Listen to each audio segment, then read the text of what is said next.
Well, it's been quite a day down at Westminster, to say the least. The three Crown Dependencies, all united with one common aim, is to stop any changes to the Westminster MPs overriding the Crown Dependencies. With me is Anthony Webber, down in Guernsey, and a commentator on such things. What do you make to this? I mean, this is all about the beneficial owners and having a public register or keeping it as it is. They've got it off the agenda, though, so something happened.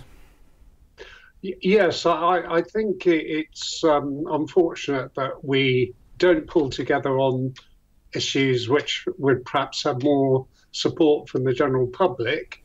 I think on this one, it's something which a section of the three financial sectors will have an interest in, and it will be perceived by the UK MPs that interest has a large sway over our governments, and that we're acting in their interests.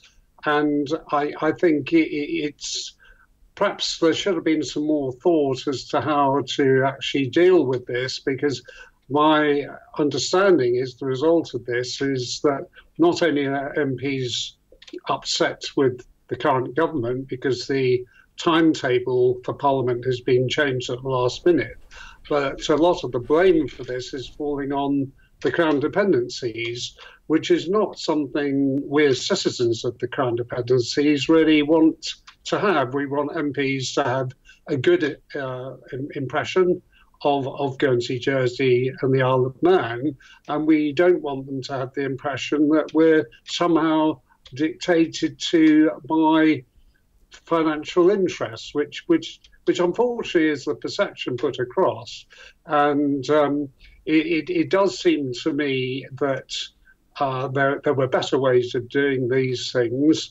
The whole purpose of this legislation is for the UK to set an example on money laundering strategies, and to have not just the UK but the British Overseas Territories and Crown Dependencies acting in accordance with that. And if there are loopholes, then how is that going to make the UK look any good at all? And that's really the problem. I mean, yes, there are places like Delaware in the States, there are various other jurisdictions in the world where they are not pulling their weight, they're not getting their act together. And I know one of the arguments is that we should only get our act together when everyone else has. But having said that, in fairness to Guernsey, Jersey and the Isle of Man, in a number of areas, we're well ahead of the game. But on this crucial issue of what the UK Parliament is trying to achieve, we mustn't be seen to be obstructing that for no particular reason, as I see it. I've seen the arguments put forward, and I don't think they're convincing enough. And to say this is a constitutional issue is absolute nonsense, because the UK has always had the power to make legislation for the three Crown Dependencies. Well, tonight there's been this letter issued by the three dependencies saying we don't want this ever to happen. You know, we have to have our independence, even though they're almost admitting that they can be overridden by this. It's very important, isn't it, that they do have that sort of understanding? Well, what one has to bear in mind is over the last sort of 20 or 30 years, the presentation of the status of the Crown Dependencies has been changed by the people in authority. I can remember when I was a schoolboy going down to the one stockbrokers in Guernsey at a time when the financial sector was very, very small. And the same applied to Jersey and the Isle of Man. And over a period of 30, 40 plus years, we've got to the stage where the financial sectors are dominant in all three islands. But the thing is, that doesn't change our constitutional status. Our constitutional status is that the UK government has good governance responsibilities for us, and they can basically do whatever they want. They've always been able to legislate for the three Crown Dependencies, but in practice that hasn't needed to be done. Now, here we've got an instance where the three Crown Dependencies argue that this is domestic legislation and it should be nothing to do with the UK government. Well, it's very debatable as to whether something as important as this is domestic legislation. But even if it was, I would say it was important enough for the UK Parliament to have the authority to decide on the matter. Okay, well, Margaret Hodge and Mr Mitchell were wined and dined by all three Crown Dependencies. They came, they looked, they obviously didn't change their minds. And I know Miss Hodge is particularly going vocal today that she's very upset this whole thing has been pulled from the debate this afternoon. Well, yes. I mean, the thing is, we can't complain in Guernsey, Jersey and the Isle of Man about lack of consultation, because there's been a huge amount of it with people visiting the Crown Dependencies, with our representatives going to visit other people. Yet we saw fit to send people over to the UK Parliament today to make some last-minute efforts, and I think it's going to rebound, because it's going to be seen that financial vested interests have played a part in this and have influenced the government in changing the agenda. But it is more important than this, because the Financial Services Bill, this particular one, was pretty vital in terms of the Brexit process, because this bill has to be completed by the time Britain exits the EU. So it's quite serious to have this bill put back, in my opinion.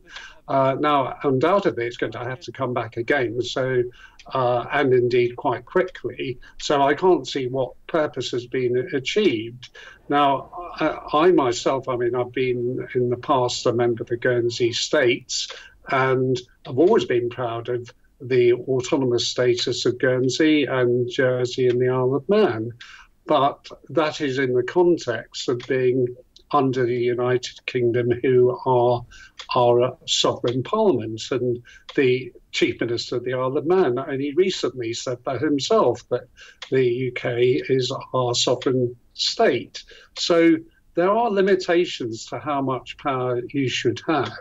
And in my opinion, if you are going to have financial regulation, and the responsibility for that is the UK government, you can't have lots and lots of different sets of financial regulation, because that way you have loopholes. And of course, the City of London has used loopholes for many years, using the Crown Dependencies for those loopholes. But we, for our own reputational interests, have tightened up a lot of our regulations.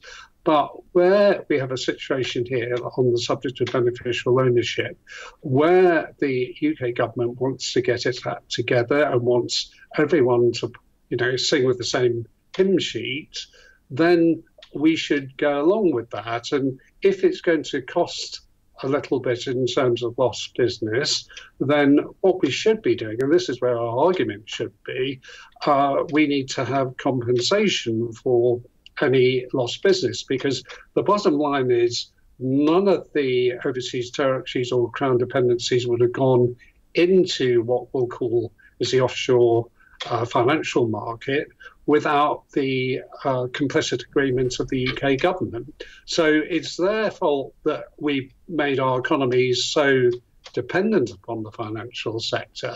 So if we're going to have less business in one part of the financial sector, then there's certainly an argument for financial compensation, but nobody's actually as yet come up with any figure as to how much potential business we would lose. And if we're making a fuss about losing hardly any business at all, then that does put a question mark on the judgment of the people in authority in Guernsey, Jersey and the Isle of Man who have made such an issue of this and upset so many MPs.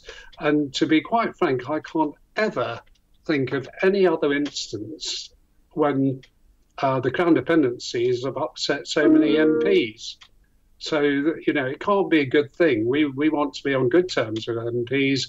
We want to be on good terms with the population of the United Kingdom. We don't want them thinking that we're being secretive, because that's not good for our reputation. Well, fascinating talking to you. This is a moving story, and we'll see what happens when the Chief Ministers arrive back and explain how it all went. There was one other thing I did fail to mention, and that is that one of the arguments given was that the Crown Dependencies don't have any representation at Westminster. And in reality, that's a non-starter as an argument, because it's a totally separate subject anyway, but it's certainly not a reason for us to not have the best possible financial regulation. And, the reality is that it's partly our fault we haven't got representation at Westminster, and partly the UK government's. But already Gibraltar's going down the road of having an MP at Westminster, and I think it's just a question of time before we all have MPs at Westminster. So that is something we ought to be looking at as well, because we would be having people who could stick up for our interests in the UK Parliament.